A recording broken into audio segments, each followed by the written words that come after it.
Salut à tous, j'espère que vous allez bien. Aujourd'hui, je vais vous parler d'une blessure en course à pied, leurs causes et les solutions que j'ai pu trouver qui ont fonctionné pour moi. Donc je vous parle vraiment de mon témoignage, de ce que j'ai vécu. À vous de prendre le recul nécessaire pour prendre les informations qui vous concernent. À la fin de cette vidéo, un peu en mode bonus, j'ai décidé de vous parler des facteurs vraiment importants et essentiels à prendre en compte quand vous allez choisir vos prochaines chaussures de running. J'ai de nombreux messages à ce sujet et je trouve que c'est super important de vous en parler dans cette vidéo. Donc pour contextualiser un petit peu mon discours, j'ai commencé à sérieusement courir il y a 2 ans. Donc c'est-à-dire que je me suis mise à faire 4 sorties par semaine minimum. Mais avant ça, j'étais déjà très sportive. J'ai fait de nombreux sports étant enfant. J'ai fait des sports collectifs, du foot, du hand. J'ai également fait de la gymnastique. J'ai fait du vélo, de l'athlétisme et mon sport préféré de tous les temps, c'était la course à pied. Mais malheureusement, j'ai jamais pu pratiquer autant que je voulais la course à pied parce que c'est un sport qui m'a énormément blessée et c'est pour ça que je fais cette vidéo aujourd'hui. Donc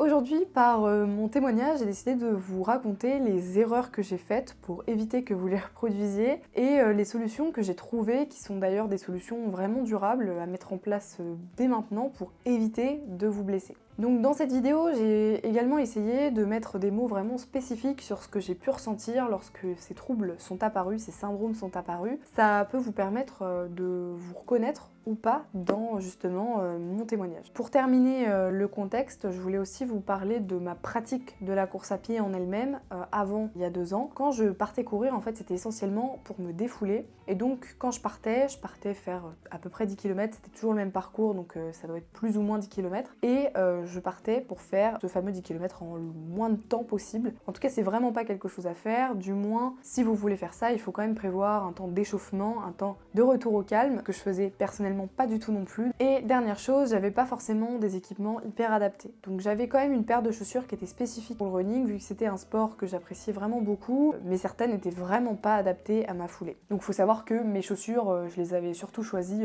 pour le look, parce qu'elles étaient jolies, parce que la couleur me plaisait. Donc le premier syndrome par lequel j'ai été touchée, ça a été le SBIT, plus connu sous le nom de l'essuie-glace. Donc j'ai fait une vidéo à ce sujet. Là je vais revenir vraiment donc sur mon histoire. Quand je vous ai fait la vidéo, c'était plus présenté généralement. Je sortais courir et au bout de 3 km, à chaque fois, à peu près au même endroit, j'avais mal au genou sur le côté. Ça m'obligeait à m'arrêter. Si jamais je forçais, c'est-à-dire que vas-y, j'avais très mal, mais je continuais en me disant ça va passer, bah là mon genou il se bloquait, je pouvais plus le plier et j'étais clairement obligée d'appeler quelqu'un pour venir me chercher. Donc la chose assez spéciale dans ce syndrome, c'est que dès que tu t'arrêtes, t'as plus mal. C'est vraiment une douleur très intense sur le coup et dès que tu t'arrêtes, c'est bon, t'as plus mal. Donc ce syndrome il a vraiment perduré dans le temps parce que j'ai pas consulté spécialement. J'ai juste essayé à chaque fois et ça fonctionnait pas. C'est seulement en partant en vacances que j'ai remarqué que ma paire de running était vraiment usée vers l'intérieur de la chaussure. Donc à ce moment-là, je savais pas que j'avais une pronation, mais en tout cas, ma chaussure était trop usée et en plus, vu que je suis pronatrice,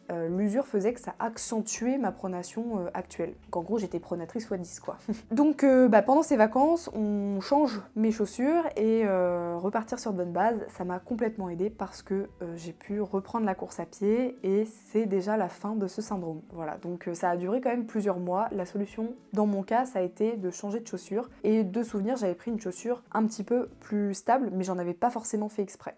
Je vous en reparlerai en fin de vidéo. Donc la deuxième grosse blessure par laquelle j'ai été touchée, et celle-ci ça a été la plus longue, la plus difficile, que ce soit mentalement et même je dirais physiquement, j'ai vraiment cru que je pourrais plus jamais courir, que je devrais arrêter complètement la course à pied. Si vous vivez une blessure comme ça, je vous invite vraiment à suivre ma vidéo jusqu'au bout parce qu'il y a toujours des solutions et parfois on a l'impression qu'on est au bout de notre vie et qu'il n'y a aucune solution, mais il y en a toujours. Donc j'ai souffert du syndrome rotulien, connu aussi sous le nom de fémoro-patellaire. Donc ce syndrome, il a commencé par une gêne au repos, une sensation d'instabilité dans mon genou, l'impression que la rotule elle bouge. J'avais aussi l'impression que mon genou il allait se casser ou que ma rotule elle allait vraiment se luxer. C'est pas une douleur vraiment localisée et précise, c'est la douleur généralisée sous la rotule. J'ai aussi commencé à avoir mal quand j'étais assise longtemps, donc par exemple dans le bus ou à l'école, enfin j'étais au lycée à ce moment-là. Ça devenait d'ailleurs de plus en plus compliqué d'avoir les genoux pliés. J'ai pas pris de plus plus de précautions que ça, honnêtement, j'ai pas consulté, j'ai rien fait. Donc il y a eu un entraînement où j'ai eu une alerte.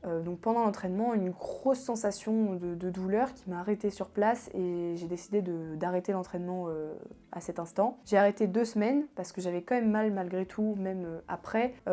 Toutes les sensations que je vous ai décrites avant se sont démultipliées. Donc je suis revenue 2 semaines après, pareil à l'entraînement, sur piste, en pointe. Donc sans aucun aménagement, je ne vais pas manquer direct à cet entraînement-là. Nouvelle décharge. Vraiment l'impression que le genou, la rotule, elle sort de son axe. Ça m'a même fait chuter d'ailleurs cette fois-là. J'ai arrêté, je savais que là j'allais être partie pour un moment. Je pensais pas autant, mais pour le coup j'étais vraiment arrêtée au moins plus de 6 mois. Donc j'ai la chance de trouver un médecin du sport très rapidement. Ce médecin du sport me dit à la fin que j'ai des quadriceps très tendus. Pour ceux qui voient mes vidéos sur Instagram, vous avez vu la taille de mes cuisses. Bon, il n'y a pas que du muscle, hein, mais j'ai quand même des sacrées cuisses et des ischios trop faibles.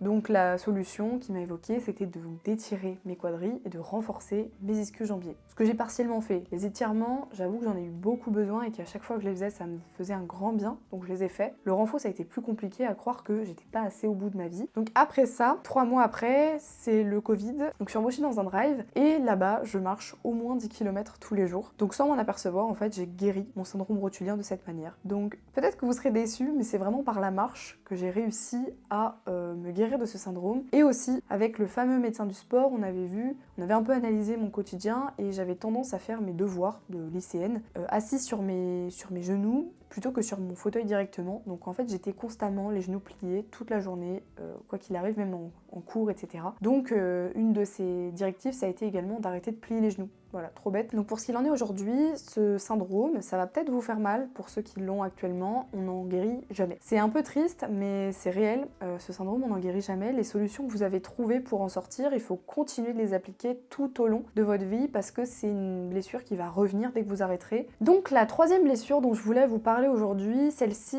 je l'ai vécue, peut-être pas autant que certains coureurs qui l'ont vécu sur une très longue période. Moi j'ai eu la chance de rencontrer les bonnes personnes au bon moment. Et là, c'est vraiment, pour le coup, une histoire bête, mais qui, je pense, peut toucher beaucoup de coureurs. J'avais vu sur les réseaux sociaux que courir en attaquant du talon, ça n'aidait pas à être performant, ça ne permettait pas d'être économe. Et donc, j'ai tout simplement eu l'idée de changer ma foulée en attaquant de l'avant-pied. Mais pour dire à quel point c'était pas naturel, c'est que je posais pas du tout le talon, ça se voyait. Et c'est vraiment ça qui m'a blessée. La solution pour guérir mes périostites, comme je vous ai dit, ça a été d'acheter des chaussures beaucoup plus stables avec plus d'amorti et de reprendre une foulée naturelle. J'ai eu la chance de rencontrer Alexandre au bon moment, qui se fout un petit peu de moi et que ça me remette dans le droit chemin. On ne change pas sa foulée, les gars. Votre foulée, si elle doit être modifiée, elle se modifiera toute seule. À force de courir, vous serez de plus en plus dynamique, de plus en plus efficace, de plus en plus économe, mais c'est pas à vous consciemment de changer votre foulée, c'est voué à la perte, vraiment. Donc pour conclure cette partie sur les blessures,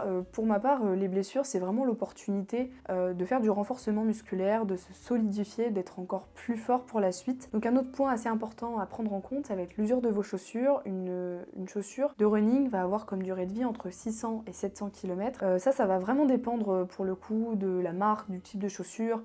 Par exemple, mes chaussures Saucony, on va dire type footing, type longue distance, elles vont tenir 800 km sans problème avec mon poids et ma manière de courir. Tandis qu'une chaussure Oka, elle va plutôt faire 500 km pour moi également. Et une chaussure à plaque carbone, elle, on pourra dire 400 km. Tu peux toujours aller plus loin, c'est-à-dire que ta chaussure, elle va pas se casser en deux, mais à tes risques et périls parce que tu vas commencer à sentir que ça tape, il y aura moins d'amorti et comme je disais tout à l'heure, tes petits défauts dans ta foulée vont être encore plus accentués avec l'usure de ta chaussure. Autre chose à prendre vraiment en compte, c'est vos allures de course. Alors ça, quand j'ai compris à quel point c'était important, c'est aussi grâce à ça que j'ai arrêté de me blesser.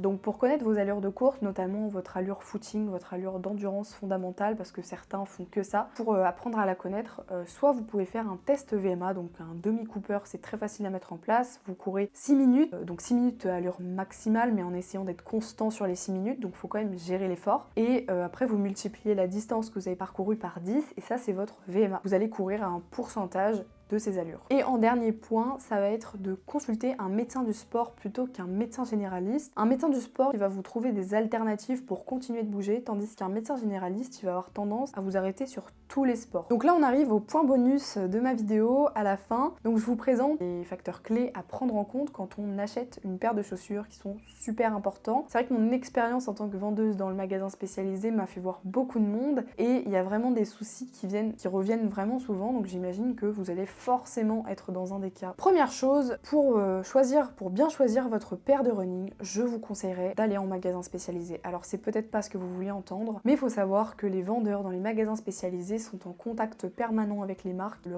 représentant technique ou l'animateur des ventes. Donc tous les ans, on est formé sur les nouveautés de la gamme qui nous permettent d'avoir des informations supplémentaires qu'on trouve pas forcément sur le net, du genre comment taille le produit, est-ce qu'il taille pas grand ou pas grand, est-ce qu'il va être plutôt fité pour les pieds fins, est-ce qu'il va être plutôt pour les pieds larges, est-ce qu'il y a des contre-indications de poids, la durée de vie du coup de la chaussure qui diffère vraiment entre chaque modèle. Donc ça c'est vraiment quelque chose à prendre en compte et en plus de ça, le vendeur il connaît bien ses produits, c'est-à-dire qu'il travaille avec tous les jours. Donc tous les jours il a le moyen de se former et d'apprendre toujours à connaître un peu plus. Il a l'expérience de la vente, il a réussi aussi à affiner en fonction des gens qu'il a pu croiser au fil du temps, il a affiné pour être toujours plus expert de ce qu'il propose, de ses produits. Et dernière chose par rapport au magasin spécialisé, si tu achètes toi-même tout seul tes chaussures, tu risques d'être biaisé sur le look de la chaussure. Moi aussi en commençant la course à pied, évidemment que je voulais pas une chaussure dégueulasse. Au fil du temps, j'ai réussi un peu à me détacher de ça et à me dire que dans tous les cas, mon t-shirt préféré sera jamais propre tout le temps, je serai jamais accordé. Allez en magasin spé, ça vous permettra d'avoir quelqu'un de raisonnable devant vous et qui va vous dire ne choisis pas ces chaussures, elles sont pas adaptées. Autre chose très importante, allez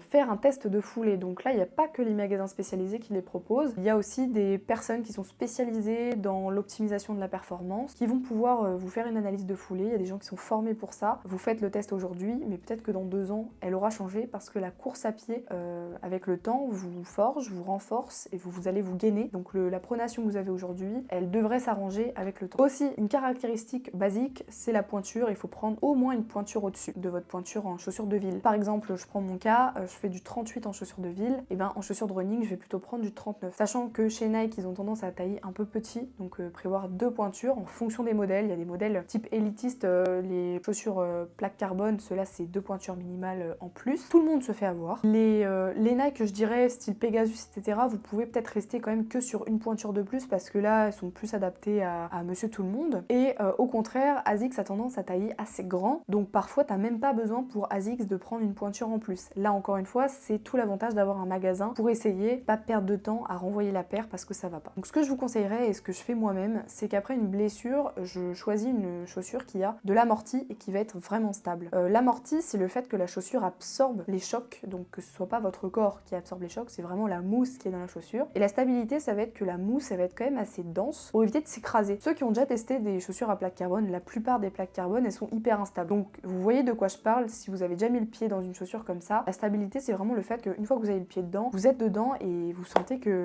votre pied il est stable, il est maintenu. Donc ça c'est très important en revenant de blessure. Si vous avez plusieurs paires, c'est toujours important d'en avoir une comme ça en laquelle vous avez toujours très confiance. Pour ma part, c'est la Saucony Triumph 21. Je sais qu'elle est là, je l'utilise pour mes footings de récup par exemple. Attention aux modèles d'une année sur l'autre. Je suis une amoureuse inconditionnée des Kinvara, mais les Kinvara, donc c'est les 13, je les adore. Vraiment, je les adore. Je pense que vous les avez vus, vous les avez revus dans toutes mes vidéos. Ils ont sorti une Kinvara 14 que j'ai eu l'occasion de tester et que je n'ai pas du tout adoré. Alors, ça en fonction de chacun. Et c'est pas du tout la même chaussure, c'est-à-dire que entre celle que j'adore, qui est légère, qui a pas beaucoup de semelles, là ils ont créé une Kinvara 14 qui a vraiment beaucoup de semelles, qui est maximaliste, vraiment on peut le dire. Dernier conseil concernant les chaussures, et après ce sera la fin de cette vidéo, je vous conseille d'alterner vos paires de running.